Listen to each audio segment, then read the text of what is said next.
All right, before we continue on the other reports from the home front, we have our in-house analyst here in the studio and want to get their thoughts, but we wouldn't want them to delve deeply into that. But then we have Dr. Fred Lubati here in the studio.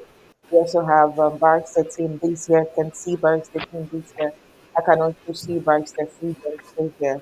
Good evening, sirs. You're welcome to tonight's Fun Concept. How are we doing today?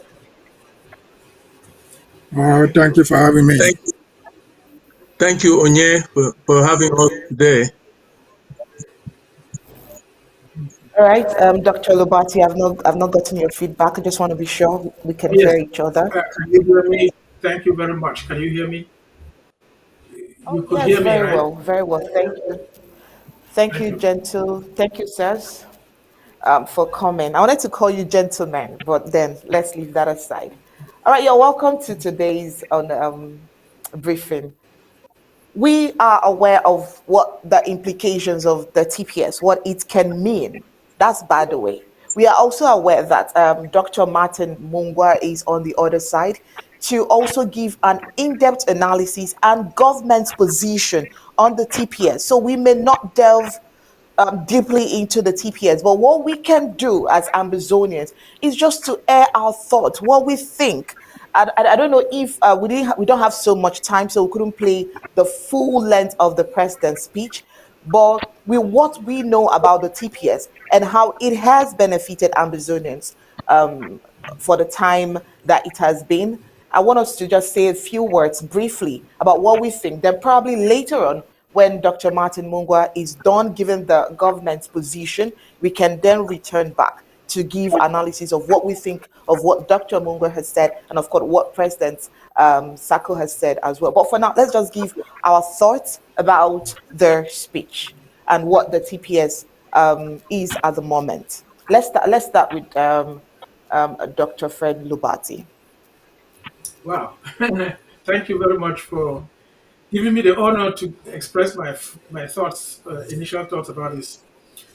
Now, we need to recognize that the United States, of all the nations on earth, has been the one country that had, throughout history, tried very well to be lenient towards the suffering people of the earth. You know, you see the symbol of Lady Liberty in New Jersey, and they say, Give me your weary ones, your suffering people. They can come to the United States and have relief of all their suffering." That is the understanding that people have had of the United States for a long time. We also know that at the peak of communism, when the Soviet Union was so brutal, as well as in China and so many dictatorial nations, it was the United States that went out, and whenever they had political encounters with Russia or China, they would talk about human rights. In fact, at the time, the US would say they could only come to an agreement on other issues, say with China, only if they agree to give human rights or respect human rights in their individual countries. That's what we had observed throughout time. And that's what the United States had been. So TPS is basically an extension of that, especially towards the children of Amazonia. We know that La Republique has carried out genocide since 2016, and actually they have been doing this on an individual basis, and in a hidden way that people never knew about since our independence. They have been killing our people. But things came to a head after 2016, since we started this revolution, or we had this revolution, and they have been carrying out genocide against our people. And they even state in their uh, document of how they want to conserve power under the control of the Bulu, Betis, and the few collaborators from other ethnic groups that have been bought off and sold off to work with them, that they will never allow an Anglophone to be in power, that they will carry war against us, falsely accusing us of being separatists and terrorists and kill our people. And they even state that what counts is not how many people have died, but how many people are still living. So they don't care how many have been killed. We know that over 60 to 70,000 have been killed. They don't care about those. Or even how they were humiliated, bodies decapitated, and heads hung on sticks on the roadside, or people killed like in Bali and roasted with chemicals. They don't even care how humiliating all of that is. They say they don't want any sympathy on the part of Francophones. So with all of this, the United States government noticed that there was discrimination against the children of Amazonia, and that's why our people took off uh, it- and joined the wave of people who were taking refuge in the United States, like you saw them come across South America and other means. And so they gave this temporary protective status to our children to have relief.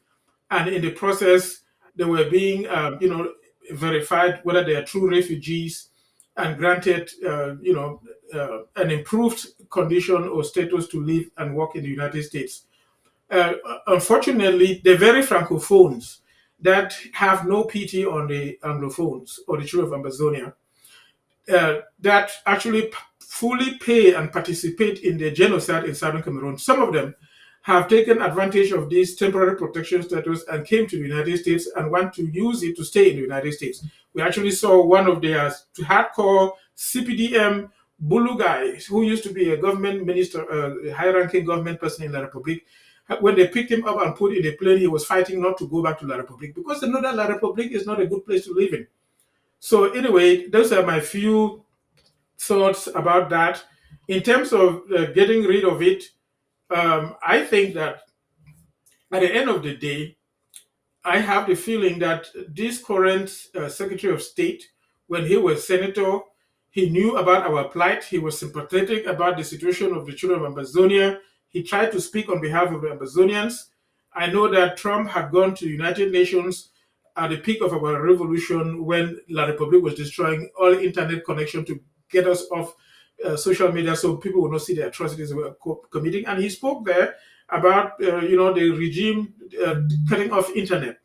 So I hope that in the process, they can truly discern and differentiate between the true victims of this genocide and war and those who are perpetrators, so that when they want to get rid of it, they will be able to still identify and protect those vulnerable ones. That's just what I would say right now. I will not continue. Thank you.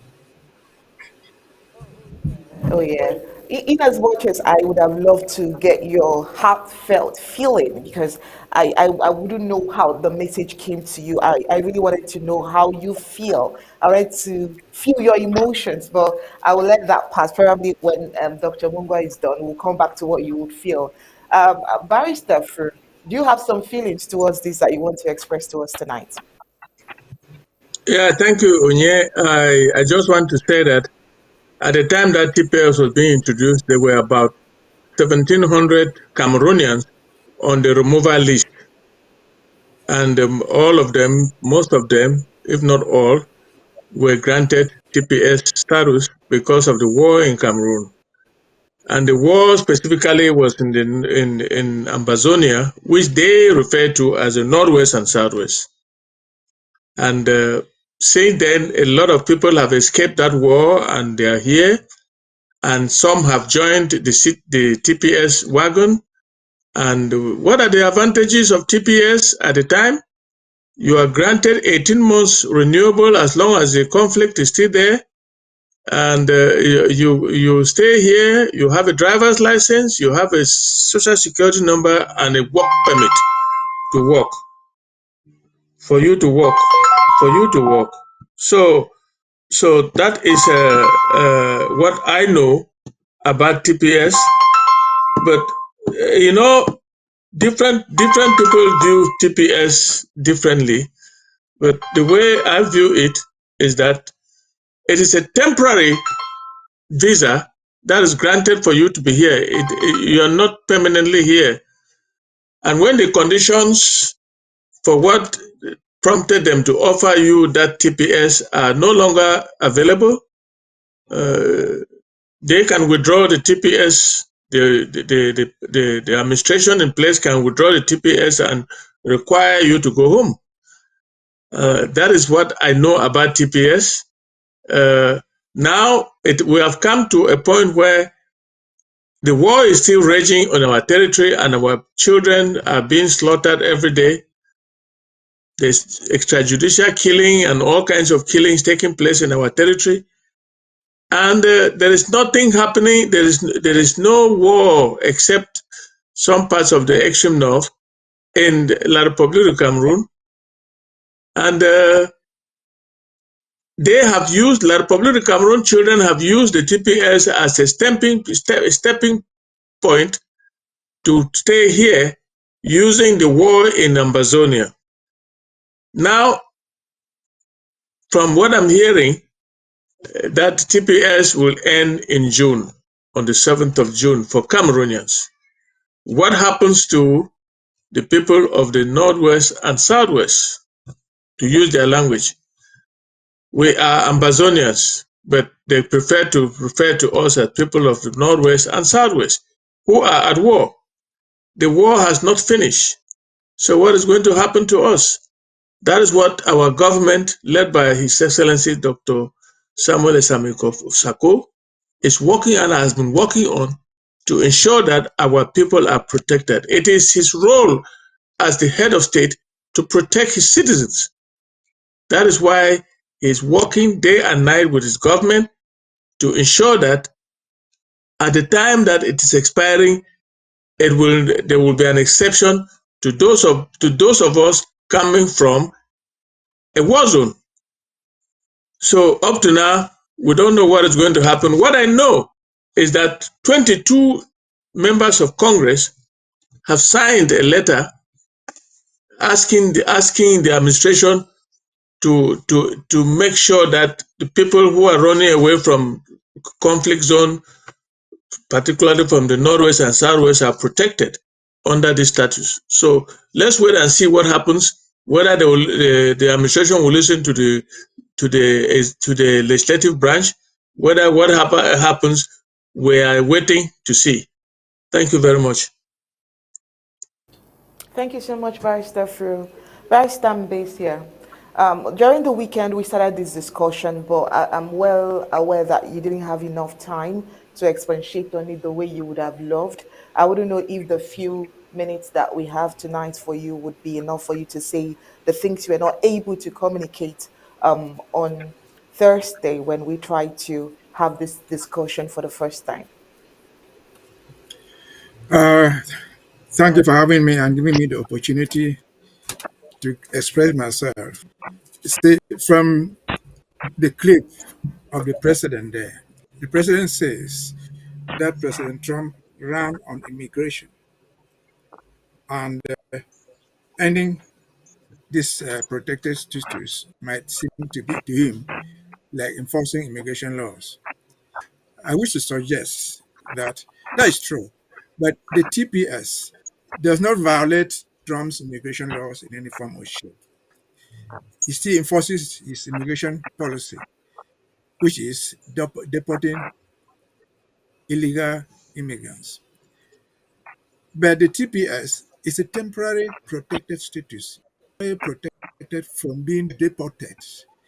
It doesn't deal with everybody who just comes here. No, this is with people who are already deportation. And they say, look, we're not doing right now. Why? Because the conditions back home to your home country are not feasible. Because deportation or whatever is not meant to punish you.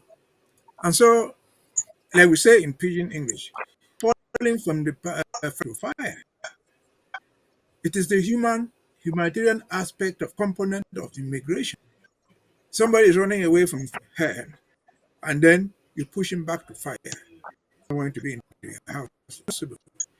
Even with neighbors. If the animal is your enemy, he has been stealing your chicken, and his fire is on fire, you will not push his children back into the fire. That's what this status means. And so at the appropriate time, the president can always do it as his policy. Again, this is about this on deportation. In other words, those who have already exhausted their cases, those who came here on asylum, who have been denied completely, who are totally illegal. If you're already on asylum, or your asylum is being processed, you will not be on the TPS. And so that's what it is. But now the president wants to end it. What are we supposed to do as a government to make them stop it, stop the suspension? It's as simple as good morning. For those who are dealing with foreign affairs and other things, it's as simple as good morning. The last 2 weeks, We've seen what has happened on the ground. They shoot and kill anybody who's called Ambazonian. Just the suspicion of being Ambazonian, you are killed. Is that the place we're going to send people back to? No. As early as last week or 2 weeks, January, there's a story out there where an Ambazonian, Chris called Aju or somebody, went to Cameroon. He's an American citizen. Upon landing in Douala, they took him to Kondingi. He has been there ever since. The American embassy in Yaoundé knows this. So this type of information and other things that they have just done the past few months and weeks will help us as Ambazonians have this thing prolonged rather than just any area in June. I whether they call it Ambazonian or Cameroonians. But going back to that shit country called Cameroon, which is what the United States government wants to be, is safe. And so it is purely humanitarian. And I'm sure that the Trump administration has a hidden component of everything that they do. They know that they are human beings.